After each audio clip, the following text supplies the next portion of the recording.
Democrats aren't the only ones at the convention. Republicans are here, too, in force, watching intently. One of them is Rudy Giuliani, who's giving the keynote address at the Republican convention next week. He is with us actually here in the Pepsi Center, about, maybe 40 rows away or so. Good morning, Mr. Mayor.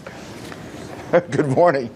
This is a strange place to be early in the morning, but they were very nice to me last night when I showed up. Well, it's very interesting because I saw Governor Romney. I spent a little time with him. I said, you guys are like the merry pranksters. You guys are having more fun than legally possible. I enjoyed Hillary's speech. I noted that she did not answer the major question that she's raised about Barack Obama.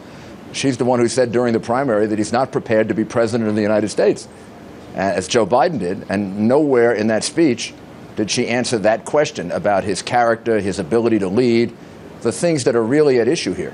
And she did make it clear that they agree as Democrats.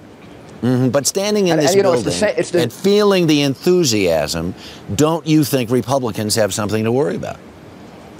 No, I think Republicans are very heartened by this convention. Everything seems to have not gone the way they have planned it. And the fact is, yesterday, Bill Clinton set up this equation that only Bill Clinton could do about candidate Y and candidate X. I don't know if you heard that. He said candidate Y is somebody you agree with completely, but don't think is prepared to be president. And candidate X is somebody you agree with half the time, but is prepared. Who would you vote for?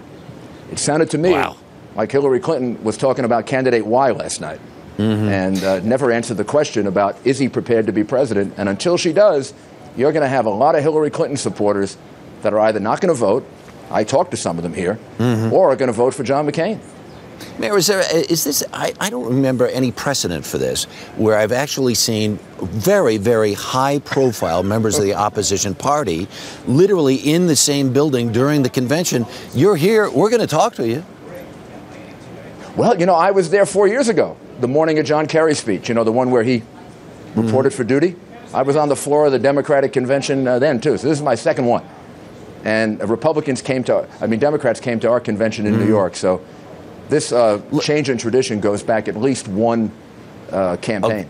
Let me ask you this question, because as your convention comes up next week in the Twin Cities, and I have to say Hillary Clinton had a very funny line about that. You can't tell them apart. George Bush and John McCain, twins just like the Twin Cities. What do you think your most important job is next week? Because this election is as close as can be in terms of the polls.